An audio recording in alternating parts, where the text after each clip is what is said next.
All right, well, good evening. I'm Leon Bruner, and this is NT8B, and this is TNT Forum. And the subject that I chose for tonight came about. I was thinking about Field Day, and as many of you know, we put up a mast with a hex beam on it, and I noticed that when we needed to tie some knots in order to put this thing up.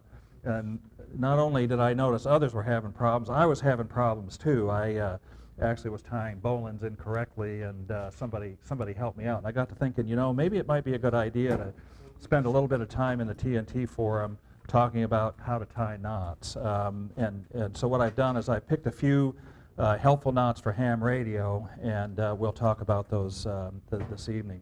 These are all, the reason I picked these knots is these are all knots that I use in my yard, particularly when I'm putting up dipoles or if I'm trying to guy up a mast or something like that. So, and when I was getting ready for this presentation, I came across this little quote in a knot website, of which there are many, and I kind of like the saying. It says here, it's better to know a knot and not need it than need a knot and not know it. So if you can remember that, the point is that it's always useful to have a little bit of knot tying skill in your hip pocket, ready at that when the time is needed.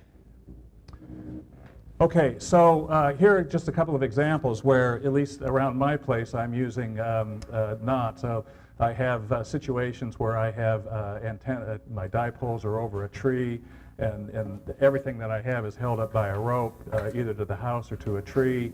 As I mentioned at Field Day, putting up guys, and I have pulleys and ropes all over the yard, which irritates the heck out of my wife. So anyway, that's where I find the. I recommend against having your line pull laterally on your mason.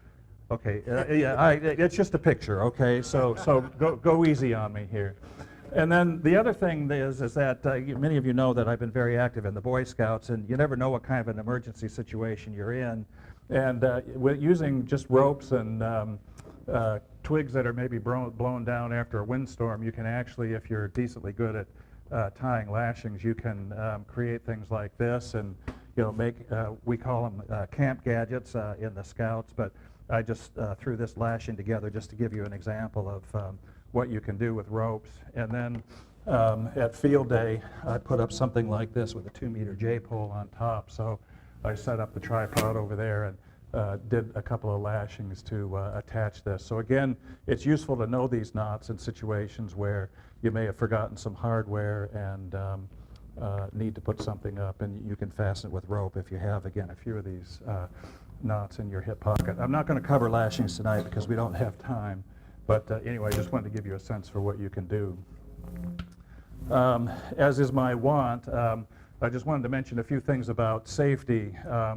Ropes are useful, but like anything else that's useful, they can also be pretty dangerous. So some pointers here, and maybe one of the most important ones is that always be careful when you're tossing ropes. If they go over a power line and they're wet and the wire's not insulated, in fact, many people have met their end tossing a rope over an electric wire they haven't seen. So this is a really important safety thing to take care of. And then, even though you may be throwing ropes over limbs of trees, you should watch out for your own limbs as well. So you should never stand in a loop.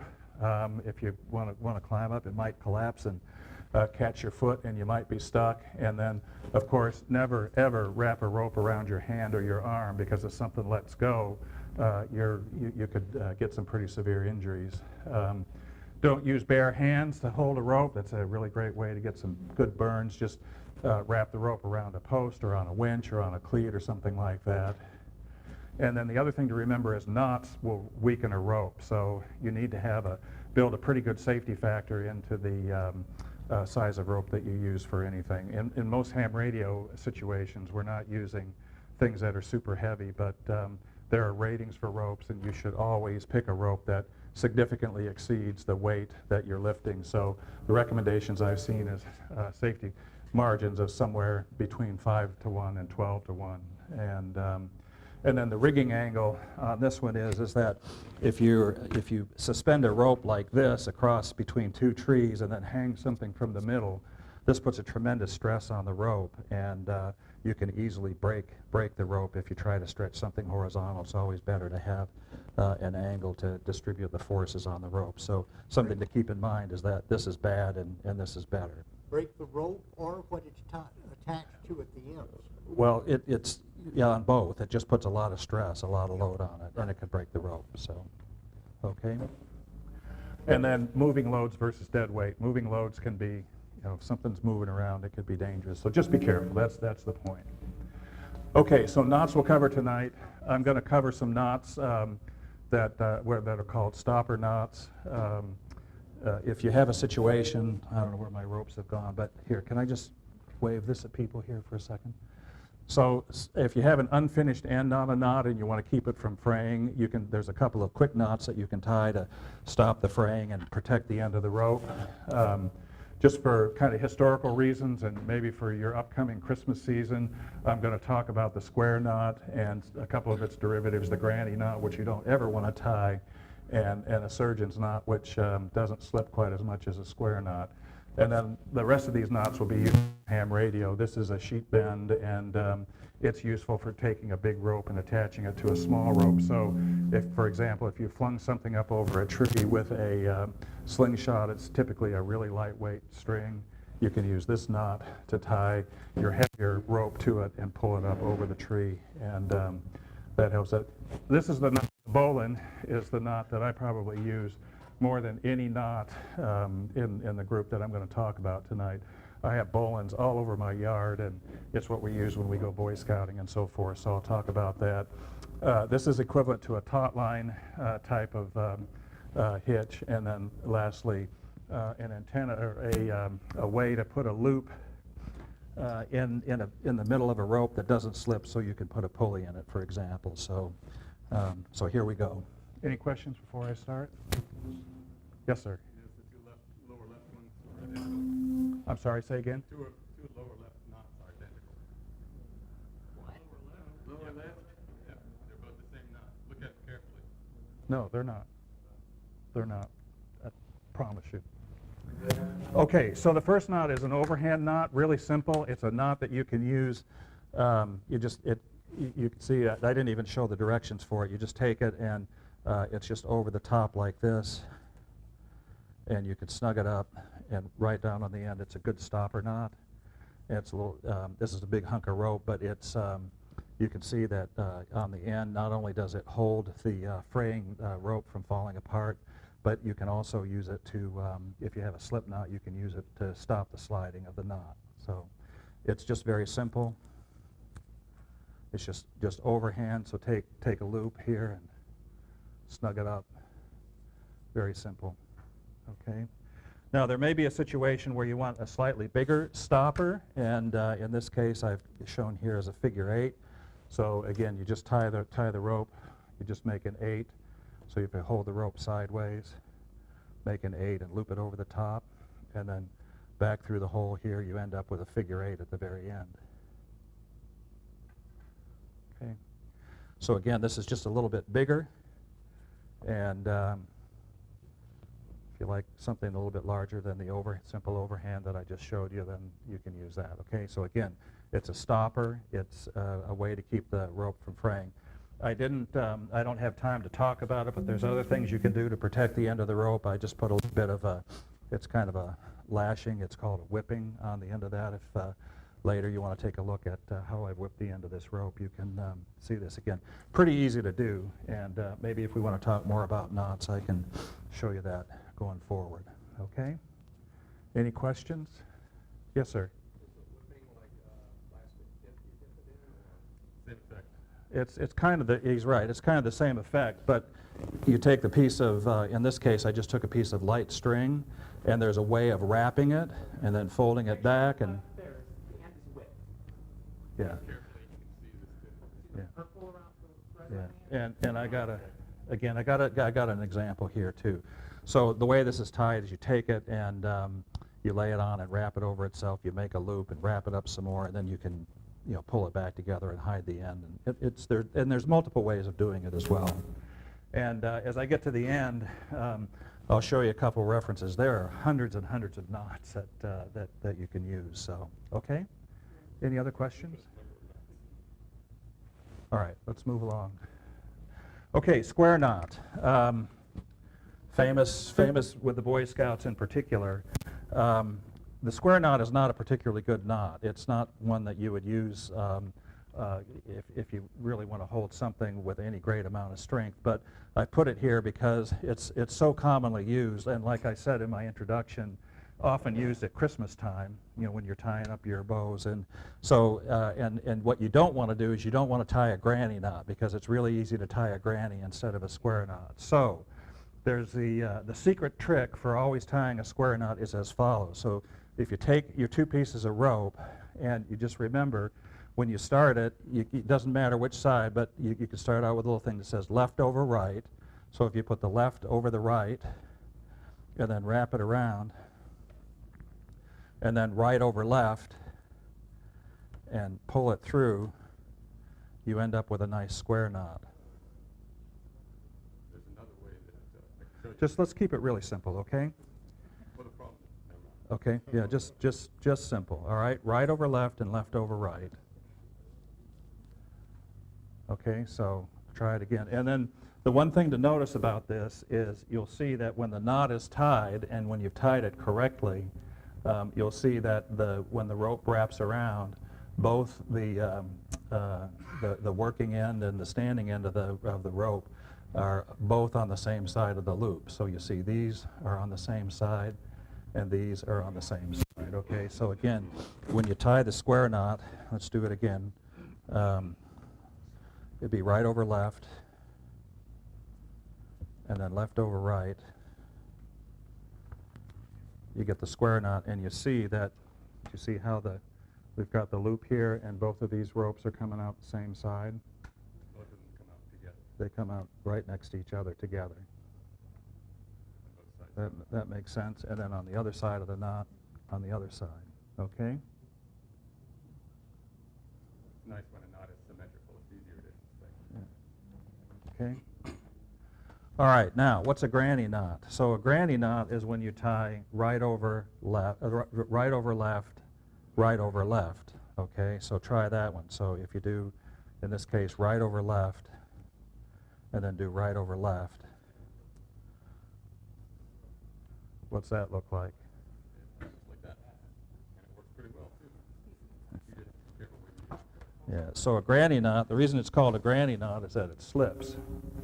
So this is the comparison of the square knot, where you see, again, it's a symmetrical knot, and the standing and the working ends come out the same. Here you see it comes up underneath and over and around, so it's not symmetrical, and it's not a very strong knot.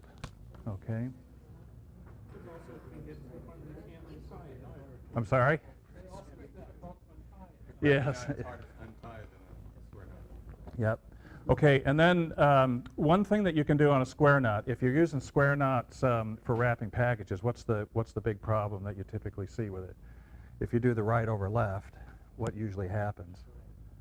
They slip, right? It doesn't stay very tight. So there's a knot called a surgeon's knot, which is, it's the same as a square knot, but what you do is, in this case, if you do right over left, and instead of stopping with the first one, you just wrap it around a second time, and when you pull down on it, it tends to hold better, and then you come back and you do your left over right, and you can pull that down. And so it just makes it a little bit easier to tie. So when you're, again, wrapping your Christmas presents, if you go around twice the first time, and then once the second time, it'll be, the first throw of the knot will stay tight so that you can finish wrapping your package. Correct.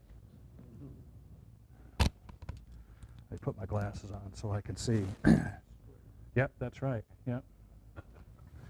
Okay, any questions about that? All right, so let's talk now about this knot. This knot is called the sheet bend, and let me get this here. I'll change colors, actually. Let me do this. Okay, so the sheet bend, a bend is a knot that's used for connecting two pieces of rope to each other. So as I mentioned again in my introduction, oftentimes you have a situation where you're using a really light piece of rope. Where's my pink? Yeah, there's my pink stuff. So oftentimes a lightweight string like this is raised up over a tree, and then what you want to then do is you want to pull up a piece of rope like this, so you have the heavier rope. So the lighter rope gets the weight up over the tree, and then you want to pull something back. So the question is what do you attach this to in order to pull the heavy rope over the top? And the sheet bend is a really nice knot for doing that. So what did I do with this? So the knot is shown here. And again, the knots that I have here are knots that are pretty easy to tie. But one of the other good things about these knots is I hate standing there trying to untie knots. So all of these knots, when you're done with them, are relatively easy to get done after you're finished with it. Okay, so the way the sheet bend works is, we'll go, whoops. All right, I'm missing my instructions. Okay, so the sheet bend, just make a loop like this. And then what you do is you pass the rope through the hole towards you and around the knot, and then back up over the top, and then underneath, and then just pull it up tight. And what you have is I got a big piece of rope here and a little smaller piece of rope here. And it's yep. So The one you have in the left hand or right hand? okay, so it doesn't really make any difference, but what you do is have a loop like this. Okay, everybody see this? Big rope here. All right, and then put the smaller rope up through the hole, wrap it over the top, and then right through here. So right over the top and underneath, back underneath the rope itself.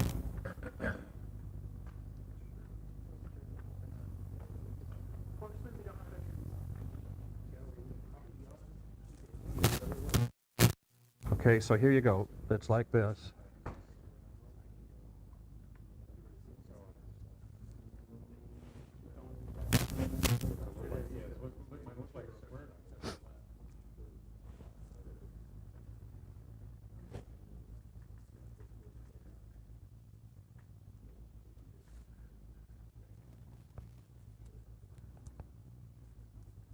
And underneath. Has everybody got that? Anybody have any problems?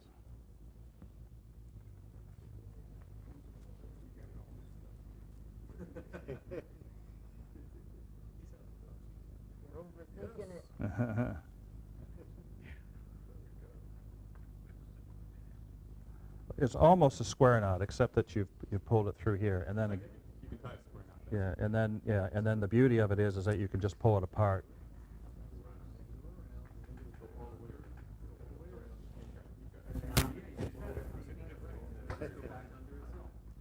So up through the hole, around the knot. Yeah, we'll get to that. We'll get to that in a bowling. Okay. All right. We get it? All right. Good. All right. Sheet bend. What's it used for? What I Yeah. should have used for the cannon line at field day. There you go. That would help. Okay. All right. Okay. So the next knot is a bowline.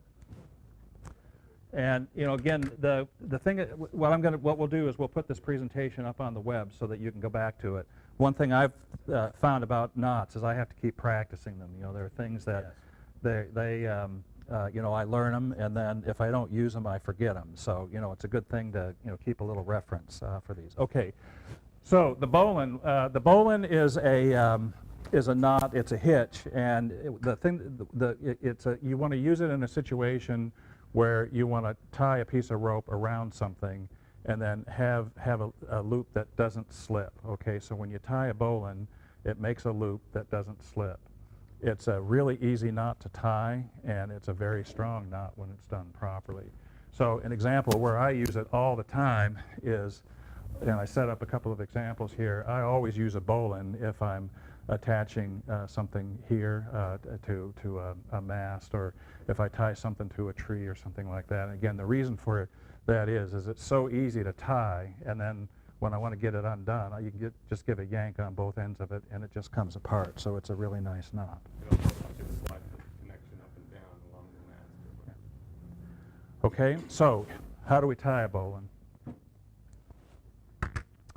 So I have this set up so that it would work in a situation, for example, like whenever you want to tie it around a tree. So, and the way I always try to remember thinking about tying a bowline is that you ultimately end up making 2 clockwise loops, okay? So the first loop that I'm going to do is a clockwise loop like this. So you just take the rope and you make a clockwise loop with the top of the loop in closest to you, okay? Let me make this a little bit longer here. All right? So now you have the free end here, and this is going to be the loop for the knot. So it's going to be like this. Actually, this big old piece of rope, it's more of a challenge, okay? So you, like this, you got a loop, okay? And then what you want to do is there's a little ditty that goes with the bowline, and the story is that this is the rabbit, and what happens is the rabbit goes up through the hole, and then the rabbit runs around the tree, and then the rabbit ducks back down the hole again. And you end up with a bowline that looks like this. Yeah, that looks like it. And you know you've done it right when you have the 2 pieces of rope here. You've got the loop and this piece of rope laying right next to each other inside this loop. Okay, so you can see that right here. Do you see how this comes around, and then you've got the two pieces of rope lying right next to each other? Okay.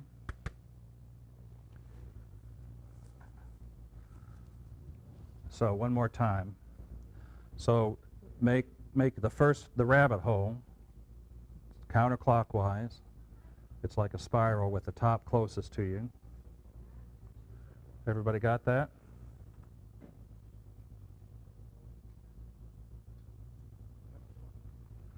Okay, and then it's time for the rabbit to run, okay? So the rabbit's got the rabbit hole. All right, he says it's a snake head, all right? So the snake...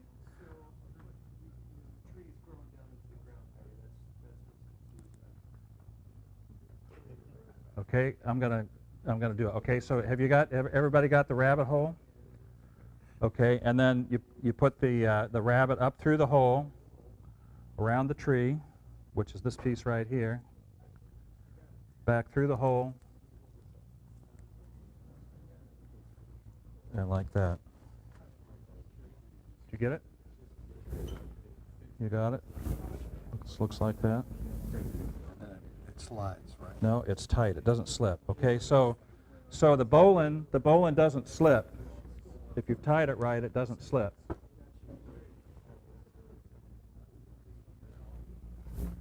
You want to come around and help folks if you got a minute? Did you get it? Get it? You're good. If you can walk around and help some folks, that might be useful. Have you managed? Yeah. Okay. You guys good? I used to sail. Yeah? You did? Good. All right. So, good. Are you good? I think so. I've been following the drawing. Okay. You got it?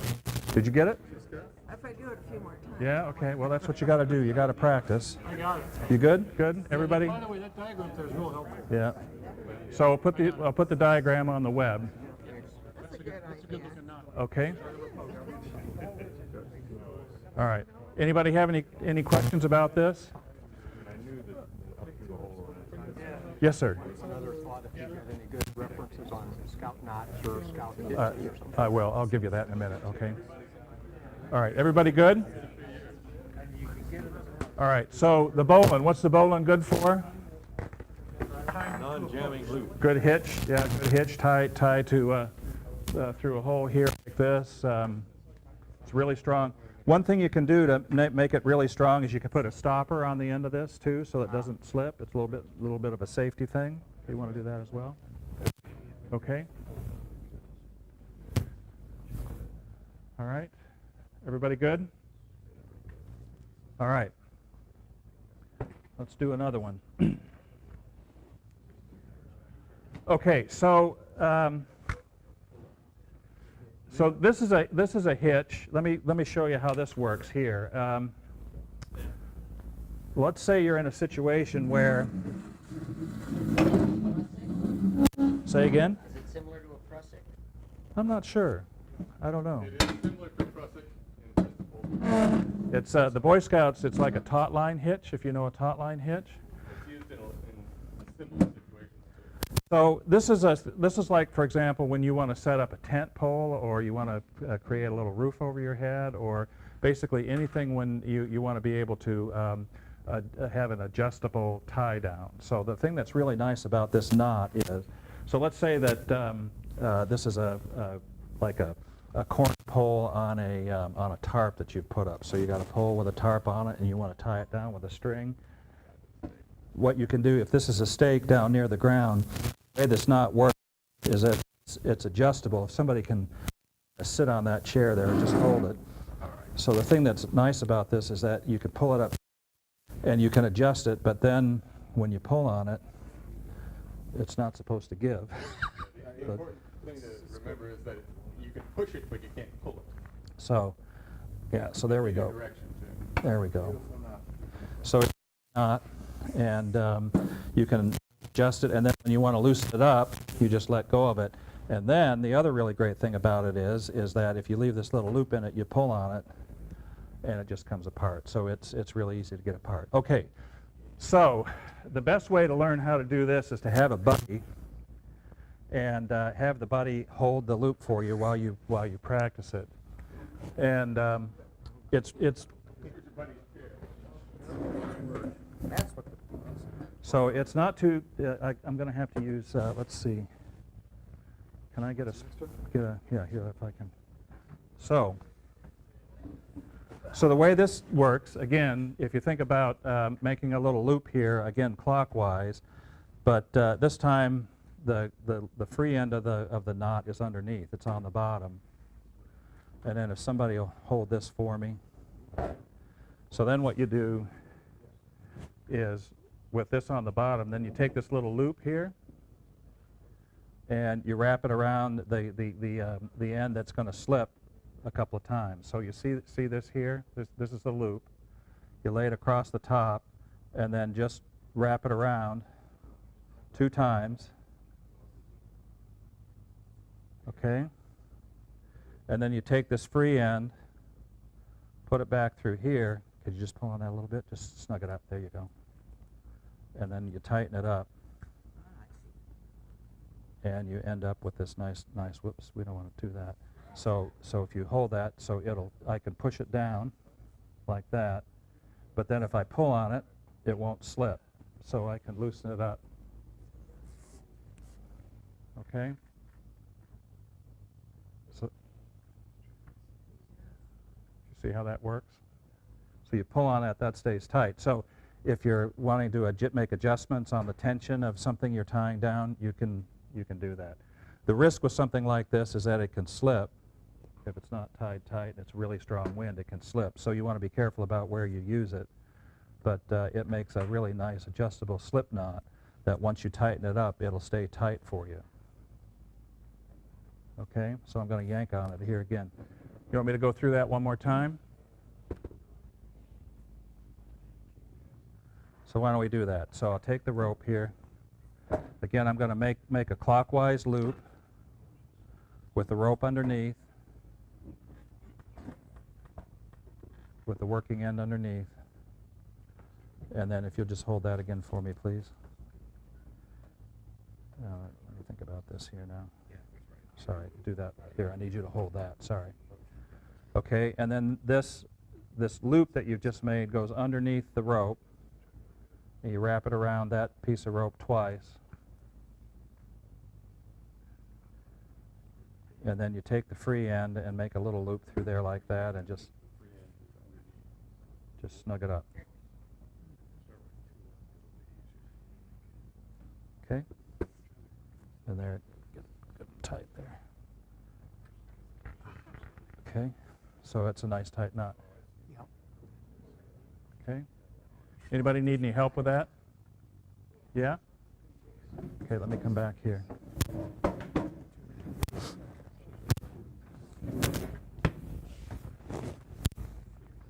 This loop here. Okay. So make a loop clockwise, So clockwise loop like this, so it comes around and it's underneath. Okay, so this is underneath. Yeah, so it's the loose end is underneath. Okay. And then, sorry, this is. Yeah, there you go. Okay. All right. Gotta go around, so. Yeah, so here, let me do it this way. Okay, so that's underneath. See how that's underneath there like that? That's. So let me, what you want to do is make it here, let me hold this. Okay, so in this end, make a loop, a clockwise loop with this underneath. Okay, no, this is clockwise with that underneath. Yeah, here. Let go for just a second. So that's the loop right That's the there. loop, Okay. okay. All right. And then what you want to do is go over the top. Over the top. Right, over the top. That's a little complicated for me to do. Yeah, sorry, it's, now I'm going to get confused here, so, I get disoriented here. If you'll hold this. So clockwise, underneath. Yeah, and yeah, this goes over the top. Okay, that's right. Okay, so, all right, so here's your loop, and that's clockwise, and this is underneath, and then this is your loop. So put your finger in there. So this goes here like this. So this is over the top, and it just goes once, twice, and then. Oh, sorry, I lost track of it I here. know, it's just like a complicated one. Yeah, here, just take it like that. Okay, there we go. Now we're good. Okay. Okay, this goes over the top, and then around, and around, and then you see this free end? It loops back through there. So that makes the loop. Yeah. Okay. Okay. You pull that up tight. Uh-huh. You just have to work it so that it all comes Works together. tight, works Okay. good. So there you go. Okay. All right. So if you pull on that, purpose is that's just hanging now. So this is tying off. Yeah. So this is up. This is like on a tent pole or something like that. So this is and you come here to tie, and then you can use it to adjust. So let's try it. You want to try it one more time? Let me try it on my own. Okay. I don't want to. All right. Okay. We good? Anybody else having trouble? Everybody else good? Look what I came up with. You push it that way. Is that it? I got one more. One more, okay. Okay. All right. So if you have trouble with this, see me after class. I'm going to skip this one. There's one more. This is called the alpine butterfly knot, and that is this knot right here. So if you want to put a pulley in a rope, or any time you want to have just a fixed loop in a rope, so that, for example, you can run up like this and the rope, whatever, you can do that. And it's just a really nice fixed knot. And again, the other thing that's nice about it, you can do this, but the problem with this is I've always found it's just really hard to get undone. So this is a really nice knot, and you can use it for attaching a pulley. So the way this works is you just make a figure 8.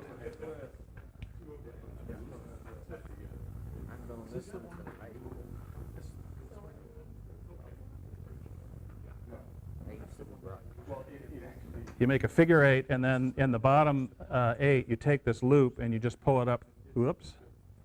You make the loop here. So it's a loop like this.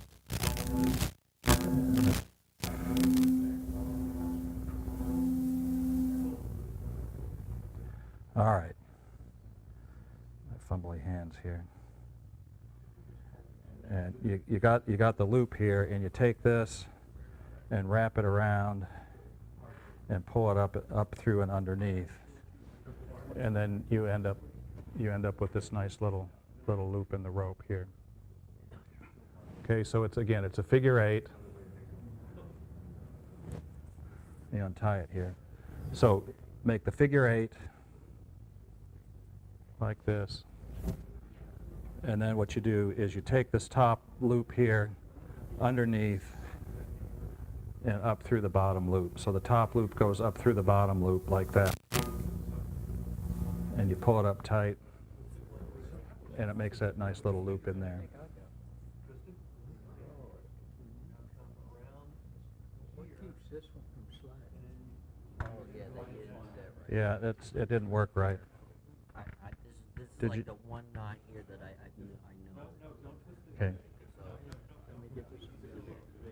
All right.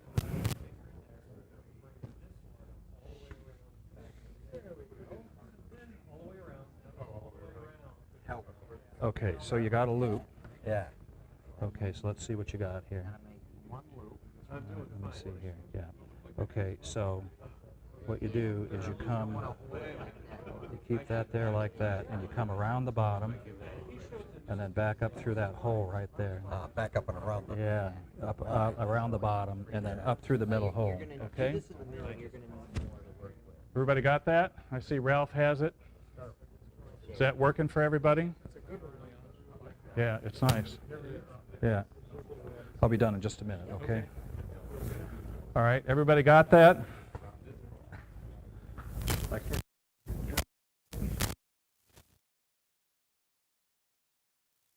Yeah, okay. Dangerous.